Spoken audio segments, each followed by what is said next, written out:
Hello दोस्तों, आप सभी को इस चैनल में स्वागत है। आ गई हूँ फिर से एक नए कहानी के साथ। तो चलिए बिना किसी देरी के कहानी को स्टार्ट करते हैं। कहानी के शुरुआत में एक लड़की हाथ में एक लड़के की ड्राइंग लेके उसे हर जगह ढूंढ रही थी। तभी नाव में उसे एक लड़का दिखता है और उसे लगती है कि वो तब से जिसे ढूंढ रही थी वो यही है, इसलिए वो उसका पीछा करती है। लेकिन देखती है कि वो कोई और आदमी है। तभी पास में एक लड़का पापेट डांस दिखा रहा था, लेकिन उसे देखने वाले सारे लोग बहुत ज्यादा गुस्सा हो गए हैं, क्योंकि बहुत दिनों से वो एक ही कहानी को दिखा रहा है और सभी अपना पैसा वापस ले लेते हैं। तभी वो लड़का उस गाड़ी से बाहर आता है और ये लड़की उसे देख के बहुत ज्यादा शॉक हो जाती है, क्योंकि यही वो है जिसे वो तब से ढूंढ रही थी। तो सभी लोग तो उस लड़के पर बहुत ज्यादा गुस्सा हो गए थे और कहते हैं कि तुम्हारे पास दिखाने के लिए कोई और कहानी नहीं है। तभी ये लड़की कहती है उसके पास कहानी, और खुद जाके बैठ जाती है। ये लड़का भी उसे देख के बहुत ज्यादा सरप्राइज हो गया है। तो सभी लोग फिर से अपना पैसा वापस रख देते हैं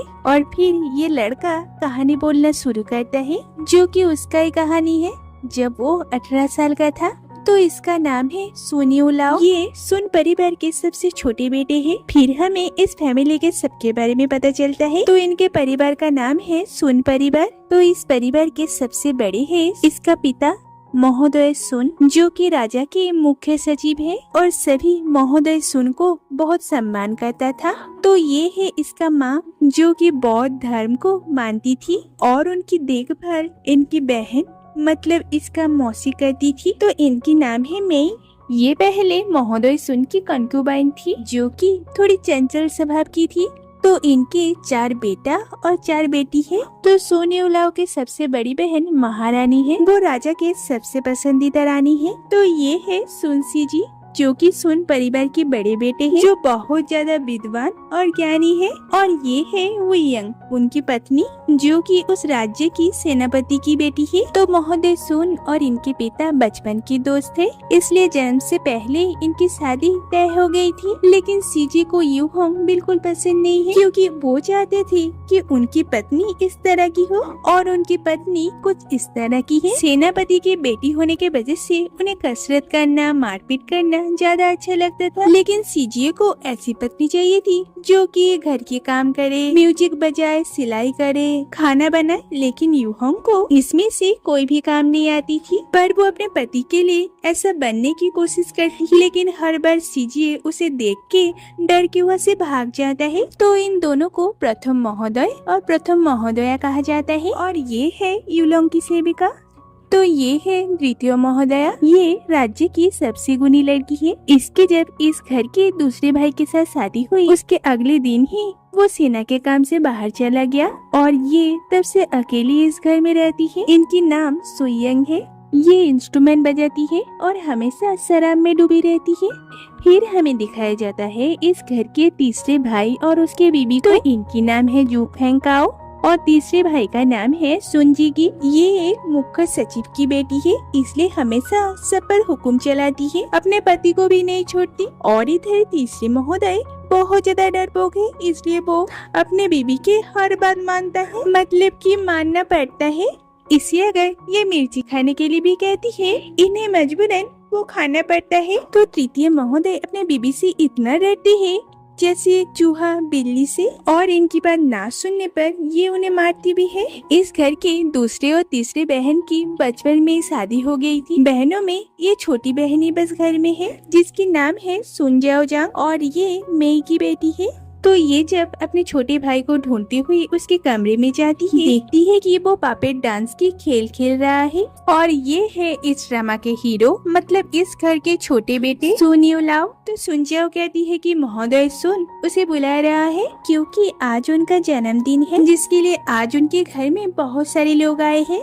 और उस राज्य की सबसे अच्छी विभावादिनी महोदय यू आज वह पे पीपा बजाने वाली। तो वो अपने घर में तैयार हो रही है, तभी एक लड़की उनके पीठ पे मार के उन्हें बेहोश कर देती है और खुद उनके तरह तैयार होके उनके पीपा को लेके महोदय यू बन के इनके घर में आ जाती है। फिर वो पीपा बजाती है। किसी को तो पता ही नहीं था कि वो महोदय यू नहीं है, इसलिए सभी महोदय यू समझ के उसकी बहुत तारीफ करती है। लेकिन अचानक उसके फेस से कपड़ा हट जाती है और सभी तो उनके फेस को देख के बहुत ज्यादा शॉक हो जाता है, क्योंकि ये महोदय यू नहीं है। ये देख के वहाँ पे आने वाले सभी लोग बहुत ज्यादा गुस्सा हो जाते हैं और महोदय सुन को कहते हैं ताकि वो इन्हें सजा दे, क्योंकि ये महोदय यू के भेस में एक बहरूपिया है। ये लड़की कहती है ये महोदय यू की स्टूडेंट है, उनकी तबीयत खराब है इसलिए उन्होंने इसे यहाँ पे भेजी। लेकिन फिर भी सारे लोग इस पर बहुत ज्यादा गुस्सा हो गए थे और इसे सजा देने की मांग करता है। लेकिन हमारा हीरो तो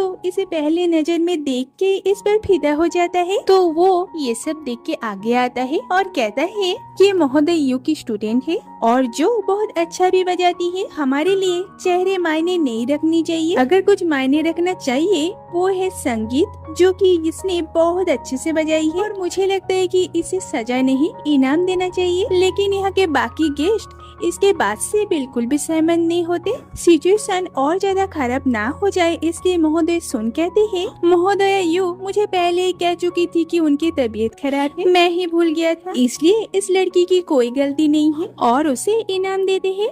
तो सुनियोलाओ इस पर इतना ज्यादा फिदा हो गया था। नेस्टियो महोदय यू के पास इस लड़की से मिलने के लिए चला जाता है, पर इसे क्या पता था कि वो लड़की तो झूठ कह रही थी। महोदय यू जब सारी बातें सुनती है वो सोचती है कि अगर इस टाइम वो कहती है कि वो लड़की इसकी स्टूडेंट नहीं है तो सबको यही लगेगा एक मामूली सी लड़की महोदय यू से भी अच्छी बजाती है। लेकिन अगर ये उसे अपनी स्टूडेंट कहती है, फ्यूचर में वो कहीं पे भी कितनी भी अच्छी क्यों न बजाए कहलाएगी तो महोदय यू की स्टूडेंट, इससे इनकी पॉपुलैरिटी बढ़ेगी। लेकिन वो लड़की तो असल में यहाँ पे थी नहीं, इसलिए ये कहती है तुमने आने में देर कर दी क्योंकि वो कल बहुत बीमार हो गई थी और फिर वो चल बसी। हम लोगों ने तो उसके अंतिम संस्कार भी कर दिए और बहुत जोर जोर से रोने लगती है। तब तक रोती है जब तक सुनियोलाओ वहाँ से नहीं जाता। ड्रामा क्वीन कहेगी।